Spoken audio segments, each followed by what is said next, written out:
കേരള പോലീസിൻ്റെ ഫേസ്ബുക്ക് പേജിൽ പോസ്റ്റ് ചെയ്തൊരു ഫോട്ടോ കണ്ടിരുന്നു നിങ്ങളൊന്ന്? ഇല്ല, കണ്ടോ? ഇതാണ് ആ ഫോട്ടോ. അച്ഛൻ മന്ത്രിക്ക് ഒരു ബിഗ് സല്യൂട്ട് എന്നാണ് ഫോട്ടോയുടെ പേര്, ഫോട്ടോയുടെ തലക്കെട്ട്.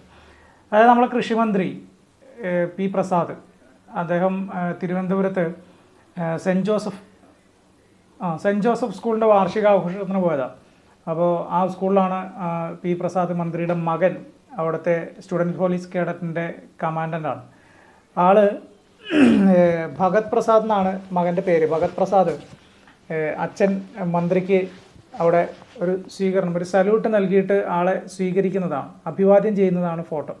ആ ഫോട്ടോ കേരള പോലീസിൻ്റെ പേജിൽ ആണ് ഷെയർ ചെയ്തത് ആദ്യം, പിന്നെ മന്ത്രിയുടെ പേജിലും ഷെയർ ചെയ്തിട്ടുണ്ട്. എനിക്ക് കണ്ടപ്പോൾ ഒരു നല്ല ഒരു കൗതുകം തോന്നി. കൗതുകം എന്നല്ല, ഒരു അഭിമാന നിമിഷം. മന്ത്രിയെ സംബന്ധിച്ചിടത്തോളം ഒരു മകൻ, നമ്മൾ ആരെ സംബന്ധിച്ചിടത്തോളം ആണെങ്കിൽ നമ്മളൊരു സ്കൂളിലേക്കോ ഏതെങ്കിലും ഒരു പരിപാടിയിൽ പോകുമ്പോൾ നമ്മുടെ മകൻ ഇങ്ങനെ സല്യൂട്ട് അടിച്ച് സ്വീകരിക്കുക എന്ന് പറയുമ്പോൾ ആൾക്കുണ്ടാകുന്ന ഒരു അഭിമാന നിമിഷമില്ലേ, അതന്നെ, അത് പങ്കുവെച്ചു എന്ന് മാത്രമേ ഉള്ളൂ. അത് കണ്ടപ്പോൾ എനിക്കൊരു എന്താ പറയുക, ഒരു നല്ല രസം തോന്നി. അതുകൊണ്ട് ആ ഫോട്ടോയും ആ കാര്യങ്ങളും ഞാൻ നിങ്ങളോടും പങ്കുവെച്ചെന്നേ ഉള്ളൂ, മറ്റൊന്നുമില്ല. Thank you.